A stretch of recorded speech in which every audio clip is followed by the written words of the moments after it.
you guys, welcome to my channel. So in today's video I'm going to be doing a review on Tyler Perry's Sistas, episode 16, season 1. Let's not even waste no time, let's just go ahead and get right on into this. So it begins with, everybody sitting around at the table at the lawyer's office waiting on Andy. Gary's wife is mad, honey. She's so mad. So, Gary over there looking miserable with his head down, kind of tense like this. Not really want to make eye contact with anybody for that matter. And so, to make a long story short, his wife kept on looking at him like, say while we here. And then he just like, oh, Jasmine, chill, Jasmine, chill. And she's like, you said we were going to do this together. So you need to, be coming on out and saying something. You feel me? So he don't want to say nothing or whatever. So then the wife basically said that Gary basically told her that Andy said that she would help him win the case by making sure that his wife loses so that she don't get no money. And the whole time, like, she was holding on to this man. I'm just like, girl, turn him loose. Let him go. She holding on to him like he a dang 3-year-old. And this man, he not saying nothing. He not opening up his mouth. And so, boom. Karen still is uncomfortable with going to work, after Aaron's ex-wife committed suicide inside of her shop, which is understandable. Then we got the scene where, Andy is, we got the little clip where Andy is, leaving from work. And Gary's wife attorney is basically, trying to spit some game to her. She ain't hearing none of it. He kind of cute in a weird type of way. Something's up with him, but we gonna find out. And then scene 2 is basically, Maurice and Sabrina at the bank. I love Maurice. Like, Maurice is so funny. He seems like that he'll be, a funny friend to have. And he's still trying to tell Sabrina, you should call him, like, call that man. And I'm just like, Lord, honey, let him go. Like, what are you doing? Like, Sabrina's character is, like, beautiful, intelligent, and they still got her, like, holding on to this man. Like, what did y'all even really do? Like, what is making him stick in your mind? It's hard to where you just can't seem to let it go, baby girl. Let it go. It's over with. It's done. Period. Then this big, tall, fine man walks in the bank, and Maurice is like, oh, I got him. And then he like, no, I want Sabrina. So he go over there basically trying to, impress her with some money that's on a check, and she seems so unfazed by it. She just like, okay, like, I work at the bank, baby. Like, I'm used to seeing stuff like this. Like, what do you mean? And so, she acts like that she giving this, the marriage scrub, she act like she giving him her number or whatever. She ended up giving him Maurice's number, which that part was, kind of predictable because that's what I expected her to do, but it was still funny. Like, I still enjoyed seeing that part. The man ends up calling Maurice and blah, blah, blah, blah. That happens. So in scene 3, it opens up with, Zach telling Danny that his alleged baby mama is in the bathroom, trying to take the pregnancy test so he can find out if she really pregnant. She could still be pregnant. That don't mean it's your child, but let's get into it. So Danny walks in the bathroom basically telling the girl, like, open up. What's going on? Why you been in here this long? You need to go ahead and take this test. And then she basically comes out and say, I love him. I love him. I really do. I'm sorry, but I don't like Zach. Like, I really don't. I feel like that Zach is a scrub. Zach can't stand on his own 2 feet. And for her to say that she loved him when basically, it's been revealed in the show that they was basically just, hookup partners. They was just friends with benefits, with no strings attached. And I'm just like, girl, bye. You love him? Okay, yeah, whatever. So, then she ends up telling Danny that she's not pregnant. She just wanted to be with him. And then she goes and, tells Zach that she ain't pregnant.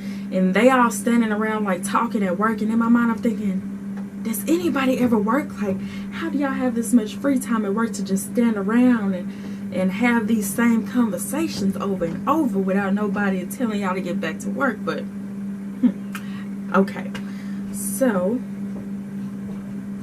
I'm just still surprised that, you know, she was expressing her love to Zach, and he was basically telling her, like, I'm in love with Karen.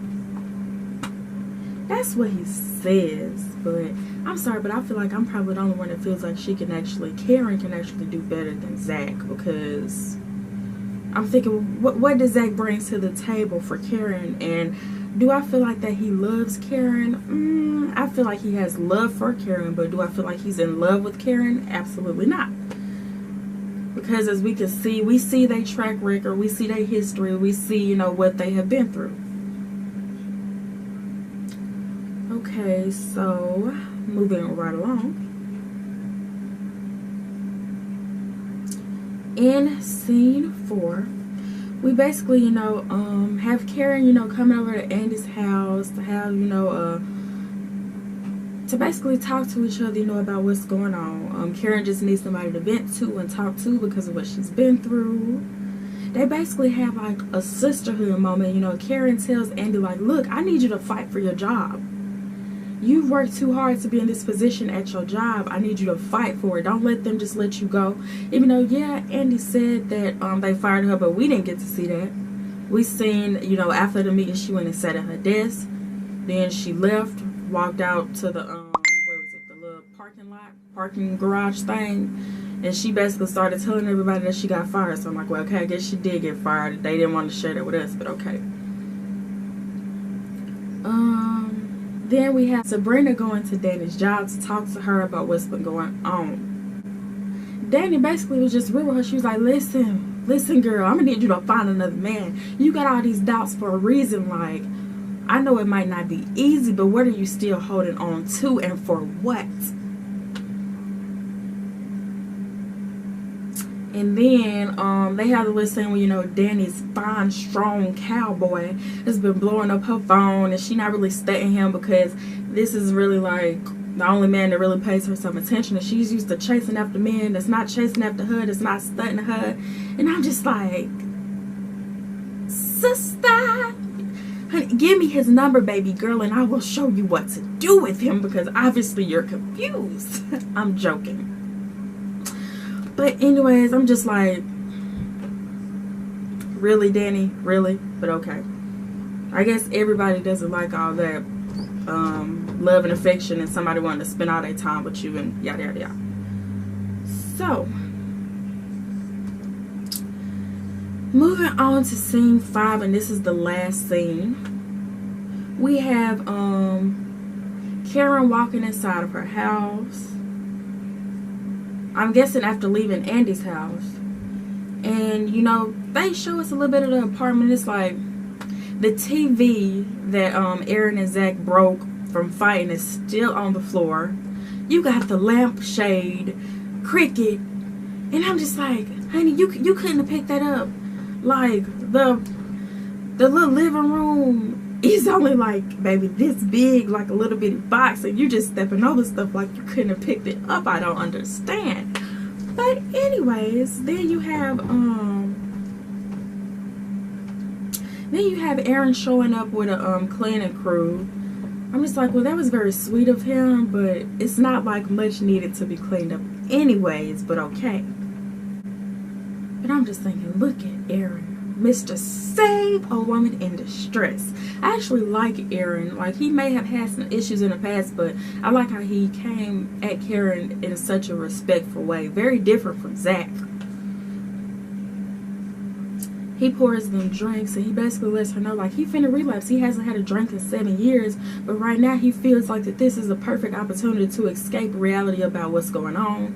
He reveals, you know, excuse me, he revealed some very juicy stuff to her, basically saying, like, Karen was like, well, don't you need to be home with your kids? Like, your kids need you. And he's like, that's a whole other different story. And I'm thinking, what? Like, them ain't your kids. Like, let us know something. Let us know what's going on with you, or whatever. And I feel like they get close, so that was a good moment to show her in a positive light instead of showing her like always snapping and, you know, real foul with the mouth. And so then we have the clip where the assistant wheels something into Andy's apartment. And basically, when she flipped the little cover back, Gary rises up. And I'm just like, why did she wheel this man in here in a dang dirty clothes hamper? Like, I don't understand. But I guess with the private investigator lurking around or whatever, then it makes sense. I don't know. So next week is even more insane with y'all. Like, it's just a lot is going on next week. But I will be watching because yeah, sometimes the show's good, sometimes, you know, there's parts that could have improvement. Like in the first scene where we got the wife just repeating the same thing over and over.